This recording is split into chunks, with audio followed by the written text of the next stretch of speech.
시기 치료하는 외과의사 송지현입니다. 5월 말이 되었어요. 날씨도 너무 좋아졌고요. 자, 외출하는 이 시기가 되면 저희들 어디에 많이 신경을 쓰이죠? 외모에 신경이 쓰일 수밖에 없습니다. 다이어트가 이 시기에는 가장 큰 화두가 되잖아요. 저희 병원에는 주로 질병으로 치료하시러 오신 분이 많은데 당뇨나 고혈압, 고지혈증뿐만 아니라 암 자체에서도 사실은 이 체중 감량은 중요한 도구가 될 수가 있습니다. 모든 질병들은 이 비만에서부터 시작하는 경우가 많기 때문에 질병을 위해서도 또는 외모를 위해서도 다이어트는 꼭 한번 생각해 보는 게 좋죠. 아시겠지만 저는 계속해서 이제 저탄고지 또는 키토제닉 다이어트를 설명을 드렸고요. 또 다이어트를 할 수 있는 다양한 방법들도 있다고 생각을 합니다.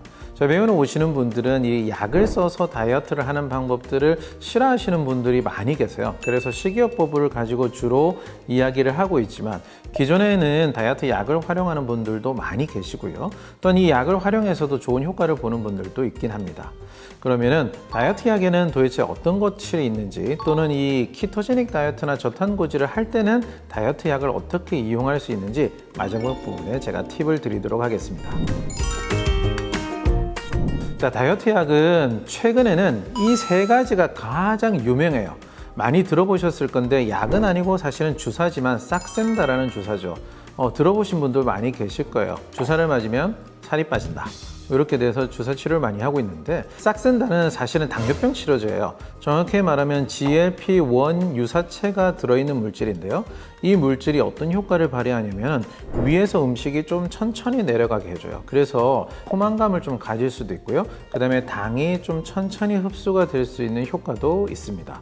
또 두 번째는 이 인슐린 분비량을 늘려줘요. 그래서 당이 많아졌을 때는 좀 더 많은 인슐린이 분비되게 하고 적은 당이 들어갔을 때는 조금의 인슐린이 분비게 되게 하면서 적절하게 조절을 해주는 효과가 있다고 합니다. 또 하나는 식욕 억제 효과도 있기 때문에 이 싹센다르 주사를 맞았을 때 식욕도 억제되면서 이 당이 처리가 되면서 다이어트가 되는 효과를 발휘를 하고 있다고 합니다. 두 번째 제가 말씀드린 거는 전통적으로 가장 오래 사용하였고 효과도 가장 좋은 약이었는데 바로 펜터민이라는 약입니다. 이 펜터민이라는 약은 나비 모양으로 생겨 있어서 나비약이라고도 훨씬 많이 알려져 있기는 해요. 이 펜터민은 바로 식욕 억제제이거든요. 그래서 이 약을 복용했을 때 식욕이 억제되기 때문에 탐식하지 않게 되고 많이 먹지 않으니까 당연히 다이어트가 되는 약입니다. 그런데 이 약은 어떻게 해서 식욕을 억제시켜 주냐면 항정신성 약물인데 즉 쉽게 말해서 우리 기분을 조금 업시키는 거예요. 약간 흥분 상태를 만들게 되면 혹시 느껴졌는지 모르겠지만 기분이 좋고 약간 흥분이 되면 먹지 않아도 뭐 배가 부르다 이런 얘기들도 있잖아요. 그런 것처럼 이렇게 포만감을 느낄 수가 있답니다. 그래서 어떤 부작용이 있냐면요. 이 흥분 상태가 유지가 되다 보니까 수면을 잘 못 하시는 거예요. 또 정신과 약들이 갖고 있는 대표적인 증상들이 바로 입마름 이런 증상들이 많이 생기게 됩니다. 그보다 더 문제가 하나 있는데요. 이 약에 대한 의존성, 즉 중독성이 생길 수가 있다는 거죠. 다이어트 약으로 사용하긴 하지만 이 약은 사실은 짧게 써야 돼요. 몇 주 이내 또는 최소한 12주 이내의 약을 종결을 해야 되는데 이 약에 의존하고 있는 분들은 계속해서 지속해서 쓰고 있는 분들이 좀 많이 있습니다. 자, 그래서 두 번째로 나온 약이 있어요. 바로 큐시미아라는 약인데 이 펜터민의 약 성분들을 최소화해 놓고 거기에다가 토피라메이트라는 약을 같이 병용해서 만든 약입니다. 그래서 이 펜터민에 있었던 약의 의존성 또는 중독성의 효과는 많이 낮춰놓고요.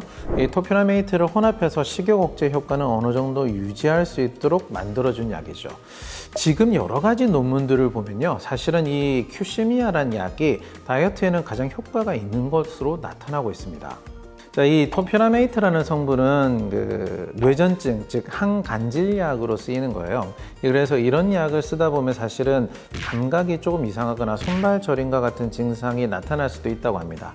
하지만 큐시미아라는 약은 이 펜터민도 그렇고 토피라메이트도 그렇고 소량의 함유를 하고 있기 때문에 이 부작용이 나타나는 것이 그렇게 많지는 않아요. 하지만 나타날 수는 있습니다. 약은 네 종류가 있어요. 농도가 아주 약한 것부터 이렇게 강한 약이 있는데 부작용이 생기는 것을 보면서 약의 농도를 조절할 수가 있죠. 물론 개인적으로 하시는 건 아니고 의사 선생님께서 도와주시면서 처방을 해 주실 것입니다.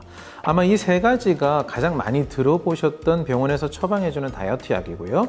그리고 지금도 가장 인기가 많은 약인데 식이요법을 하고 있는데 늘 실패를 하고 있거나 또는 저탄고지나 키토제닉 다이어트를 하는데도 잘 되지 않는다고 했을 때 이런 다이어트 약을 병합해 볼 수는 있습니다. 탄고지라든지 키토제닉을 하게 된다면 이 내가 먹고 있는 단백질과 지방에 충분한 포만감과 만족감을 주기 때문에 좀 더 쉽게 다이어트를 할 수 있는데요.